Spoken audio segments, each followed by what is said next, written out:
Obviously, a big election coming up. Two key issues on the ballot. Issue 1 regarding legalizing abortion in Ohio. Issue 2 about legalizing recreational marijuana use. With that in mind, what are you expecting, first of all, just in terms of voter turnout and interest in this election? Well, I think there's a lot of interest. I mean, these are two big issues that are on the ballot. So I would expect it to be higher turnout than you would normally get in kind of an off-year election. Now, you and the First Lady have come out strongly against issue 1, urging people to vote no. I've seen you appearing in an ad. Why is it that you feel so strongly against it? You know, Fran and I have never done an ad on a statewide issue before. You know, I've stated my positions in the past, but we feel very, very strongly about this. I think whether you're pro-life or pro-choice, wherever you are in regard to abortion, this constitutional amendment just goes much, much too far. It really does two big things. First of all, it enshrines this in the Constitution, which means it cannot be changed except by another constitutional amendment. It's not just a law, it's in the Constitution. It will provide that abortion can occur at any point during the pregnancy. We have a law that we've had on the books for a number of years which outlaws what's called a partial birth abortion. This was developed by a doctor in Dayton. There were a number of those that were occurring. It's a very, very late term abortion. Babies delivered partially and killed and then finished the delivery. These were actually occurring in Ohio. So this amendment would negate that. It would override that. It would also override another law that we've had for a number of years, which is parental consent is needed in regard to an abortion when you're dealing with a minor. I think most Ohioans, the vast majority of Ohioans, don't believe that abortion should occur at any time. And I think the vast majority of Ohioans want parents to be involved if their daughter is making a very, very difficult and important decision in her life. The ballot measure seems to be a pushback against the abortion ban that went into effect.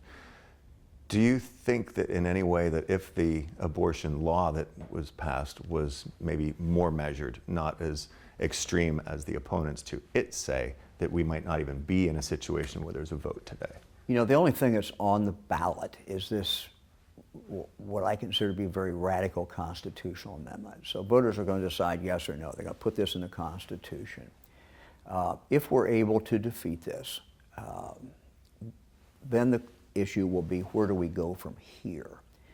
And I believe that there is a spot where we can get to in regard to abortion. Now that this is all returned to the states, I think there's a place where Ohioans, at least the majority of Ohioans, can be comfortable. The vast majority of Ohioans, for example, clearly believe that there should be an exception for rape and incest. So I think that if we can defeat this and we can continue this discussion, it's important for us to do everything we can to find a sweet spot where Ohioans are comfortable. I just don't think the majority of Ohioans are comfortable with abortion at any point during a pregnancy. The other big issue, issue 2 on the ballot regarding legalizing recreational marijuana use. Just where do you stand on that, Governor? First of all, I think it's important when we talk about marijuana to recognize that we have medical marijuana now in the state of Ohio, and we can continue to expand that as medical science tells us that marijuana or a derivative of marijuana can be helpful to someone. Look, we want people to have the help that they need from a medical point of view. So we already have that in place in the state of Ohio. What this amendment would do is allow recreational use of marijuana. We've seen this in about half of the states, so we now have a real experience level. We know what will happen. And the things that will happen, that have happened in other states, I don't think are good.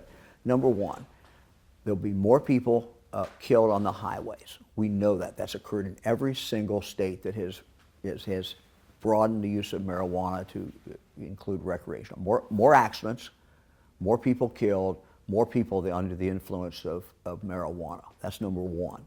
Number two, there'll be more children, many times little toddlers, little kids, who end up in the emergency room because they ate a gummy bear or they ate a brownie that had marijuana in it.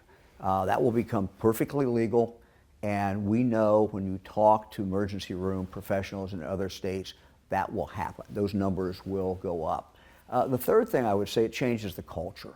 The law is a teacher. It sets the norms for society. So let's take a 15-year-old who's in the car with mom or dad. They're going to soccer practice, and the 15-year-old is seeing signs for marijuana.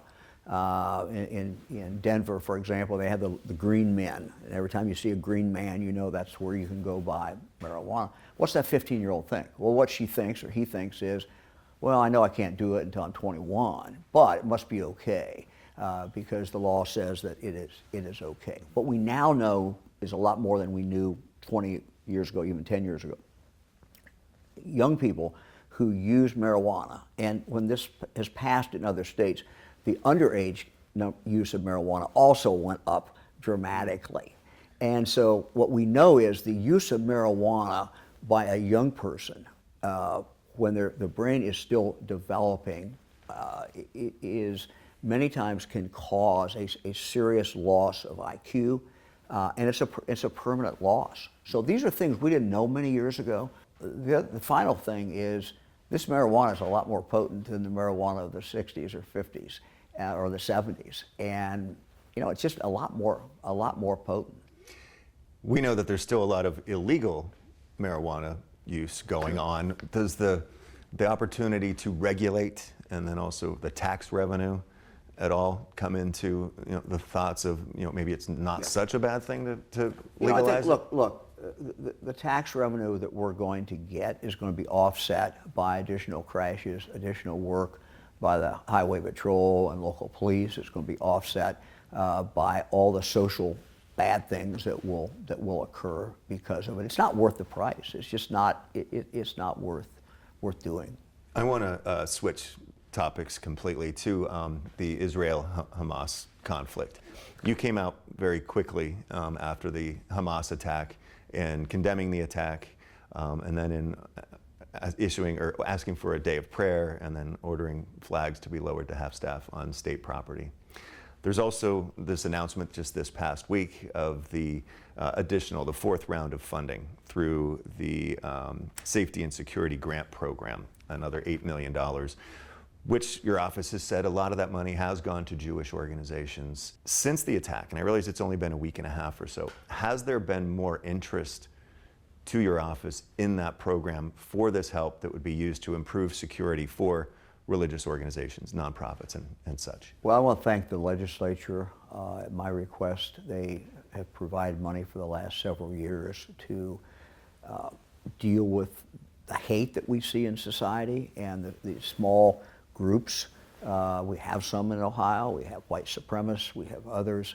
And many times our Jewish friends are those who are targeted. But look, we have to speak out against hate no matter where we find it. The story about the little child, a 7-year-old who was killed because he was a Muslim, those are just tragic things, and we have to speak out against this.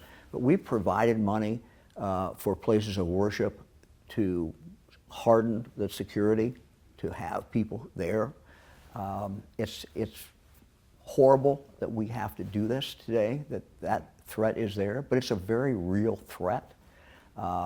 If you look at when you talk to the people of national security who are the specialists, one of the things that they say is, with all this conversation going on, very, very concerned about more hate crime, very, very concerned about even a lone person who gets motivated by what they see and what they hear, who might go after a Jewish synagogue. So yes, we're very concerned about it, and this money is available, and yes, we have seen more interest in the availability of this money. And how worried are you? You touched on it, about the potential for violence against Jews or against Palestinians or other Muslims in Ohio. Yeah, look, we worry about it all the time.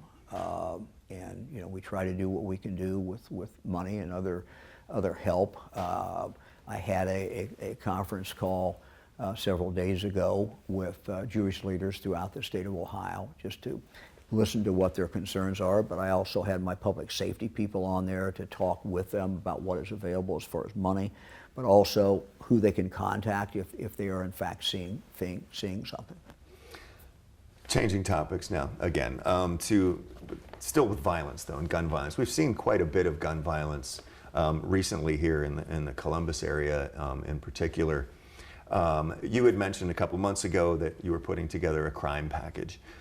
What is in that that would address specifically, gun violence? And we're seeing a lot of it among, young teenagers now too. Look, we're seeing more gun violence, particularly in our cities, but not just our big cities. We're seeing it in our mid-sized cities as well. The other thing, as I talk to police officers and chiefs of police and sheriffs, that they tell me is we're seeing violence, particularly gun violence, among a younger and younger group of people, 12-year-olds, 13-year-olds, 14-year-olds. One of the things that we have done is we put a group together to go in and help local law enforcement. We are a local law enforcement state. We have over 900 police departments in the state of Ohio. But what we can do at the state level is bring in the highway patrol to work with the local police. We can bring and surge in our parole officers. Once someone commits a violent offense in Ohio, they're out on parole, they're not supposed to have a gun. And that's a separate offense. So we can go check, and our parole officers can do that. The other thing we bring in is our liquor control people who go to bars and sit outside bars. And they can spot people when they're walking into that bar who've got a gun, and people who are not supposed to have guns. We've been able to arrest a number of them. So we work, first of all, with the local police. We work with the local mayor. If they want us to come in, we will come in and we will surge those resources in. We can also bring a helicopter in. We've done that, and again, that helps the local police. Many times they don't have a helicopter, and the coordination between that helicopter and that officer up there and the people who are on the ground can make a difference in regard to catching criminals. Is there anything, in your opinion, that can be done as a prevention measure, in terms of getting to these kids at a younger age to bolster them rather than having them turn to the streets or whatever it might be? Look, there's no easy approach to how we deal with this cultural problem that we are seeing, but you're right. It's not just about after someone's committed an offense, catching them and dealing with them. Prevention is obviously the most important thing. I've been a big advocate, and we put some very serious money in boys clubs, girls clubs. How we reach out to young people, how we try to get them a mentor. They may not have a mentor in their life. They may not have an adult in their life who, they can role model. These are all very, very important things. So, God bless the boys clubs and the girls clubs, the other organizations that are out there trying to reach these young people. And frankly, we just have to do more of it. I mean, we just have to focus on that. And how about with even like the juvenile detention system, perhaps, where some of these teenagers, maybe they steal a car and crash it and they get released right away. Can anything more be done in that level? Yeah, so a number of years ago, back when I was lieutenant governor under George Voinovich, we really switched over in this state to only taking those who have committed the most violent offenses into our state system. Okay. So what you will find is that our local juvenile judges, God bless them, are running, rehab systems where they are trying to work with that young person and to do whatever is the most appropriate thing that they can do to try to, literally save that young person before they become an adult. But we are seeing more violence among younger and younger people. And when someone commits a violent crime, we have to get them off the street. We have to remove them from society, and to do it as quickly as we can. We're seeing some efforts in the legislature to combat fentanyl and human trafficking, kind of a hand-in-hand approach. How big of an issue do you feel that the human trafficking in particular is, and we're seeing fentanyl across the country? Well, first of all, human trafficking is a problem in Ohio. It's a problem in every state. We have a number of interstates that crisscross Ohio. That's a good thing, but it also brings more human trafficking. So, great effort. The Attorney General, David Yost, is making an effort in that area. We have local law enforcement. We're making efforts. But I guess my message to the public is keep your eyes open. If you see something that doesn't look right to you, you're in a motel and someone's checking in, and it looks like this guy is a lot older than the young lady, or you're the clerk there. Maybe ask some questions. We also see it in places that are doing your nails and things like that. We've had cases in Ohio where we had a whole group of young ladies who were frankly being trafficked. Their passports had been taken away from them. They were totally controlled. So the most important thing we can do is for the public to be aware. Human trafficking does exist in Ohio. Please keep your eyes open. If you see something suspicious, call the local police. Everybody's eyes matter. Everybody's eyes matter. Fentanyl is just a huge, huge problem. We all know someone who has had a loved one who has died because of fentanyl. Number one, China continues to ship in chemicals into Mexico that are used to produce fentanyl. The Mexican drug cartels have figured out this is the cheapest way that they can sell their product. They put fentanyl in it. So our border problem, people say, what does our border problem have to do with Ohio? Well, I'll tell you one thing it has to do with that fentanyl is coming right across our southern border. Now, we need to do a lot in regard to law enforcement. Frankly, we need some help, a lot more help from the federal government on the southern border. I have sent the Ohio National Guard down to the southern border on several different occasions. We've sent at the request of states, we've sent the highway patrol down. We're going to continue to help down there as much as we can, but we need a real effort from the federal government. The other thing that we can do, when you go in a rest area today, you're going to find naloxone. We have made this available. I know some people say, well, you're making that available. Doesn't that encourage more people to take? No, it really doesn't. We're trying to save lives. We're trying to keep people alive long enough so they can kick the habit and become productive citizens again. And they can't do that if they're dead. The same thing we now have fentanyl strips. You can go test a drug and find out, does it have fentanyl in it? These drug cartels are putting fentanyl into absolutely everything. And many times people are taking it, they don't know that fentanyl is in there. Let's go to a different topic now. We're seeing such growth here in Ohio with business-wise, with Intel, Google, Facebook, and whatnot. And your office has been, working to beef up the workforce for those future jobs. Is Ohio going to be able to meet the demand for that worker of the future? Near future. When we're talking to companies and urging them to come to Ohio, the final hurdle we have to go over and the question that has to be answered correctly for them is, will I find the employees here that I need? Sherwin-Williams, when we were fighting to keep them in Cleveland, which we were able to do, the final question was, how many PhDs in chemistry can you produce every single year? So there's nothing more important than our educational system. Every company needs different people at different levels, at different sets of skills. We've really beefed up our career tech. We got more and more kids in career tech today, and there's jobs out there for each and every one of them. And the workforce hub. And the workforce hubs. We're seeing our community colleges do a great job, but we can't forget, the importance of our colleges and our universities, because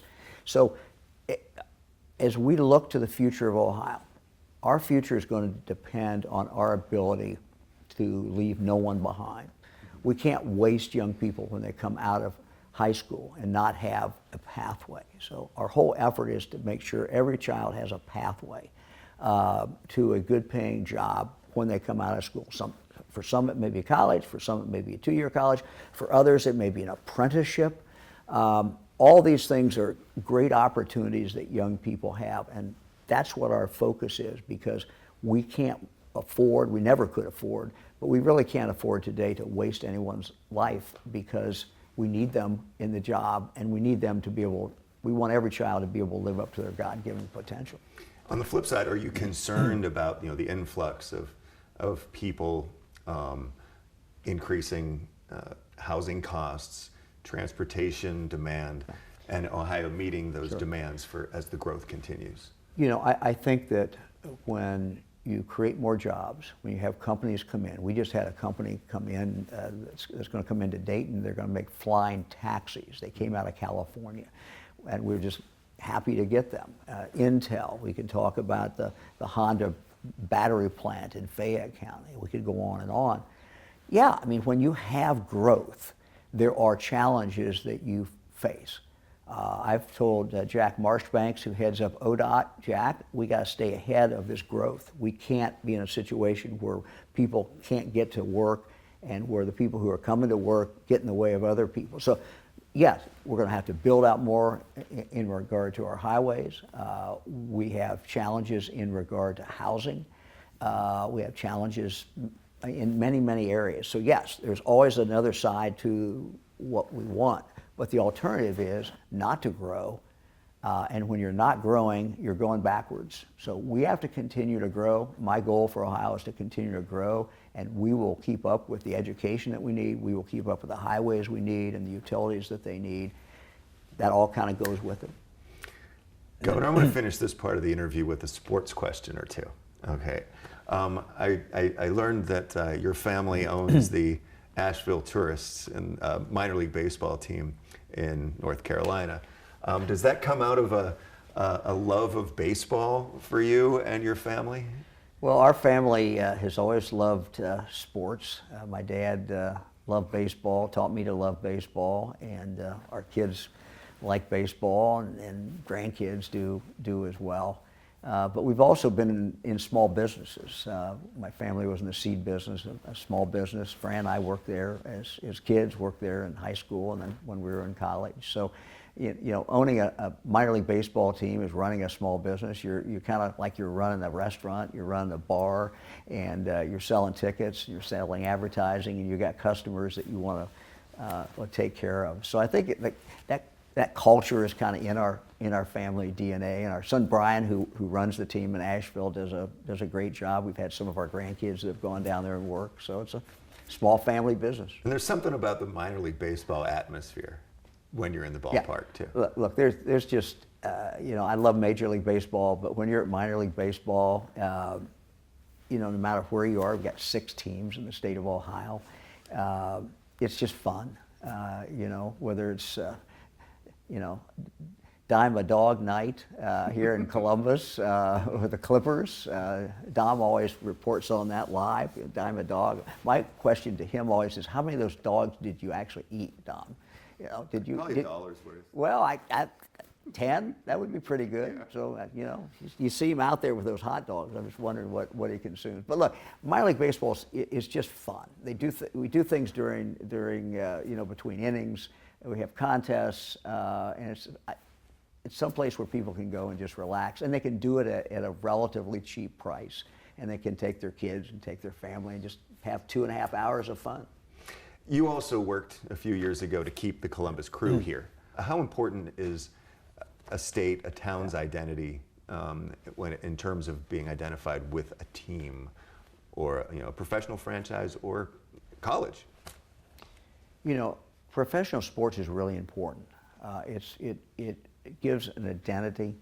You know, the Columbus Crew, for example, coming in, we fought really hard to make sure the Crew stayed here.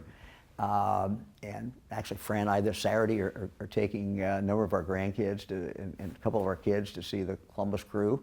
So it's just fun. And I think that one of the things when I tell people about Ohio, I say, no matter where you live in Ohio, if you want to, we urge people to move here. We urge companies to come here. No matter where you live in Ohio, you're within no more than an hour's drive away from professional sports, professional soccer, hockey, baseball, football, and you're also very close to symphony. You're close to the arts. It's what Ohio has, and these are just what make life more enjoyable. It brings people to Ohio. It also gives us an identity. when you see the Crew or the Reds or the Guardians or you know, whoever on national TV, that's, you know, it says Columbus, or it says Cleveland, or it says Cincinnati, and that's, again, it's advertising for our state. So it's important. It's part of our identity. It's part of who we are.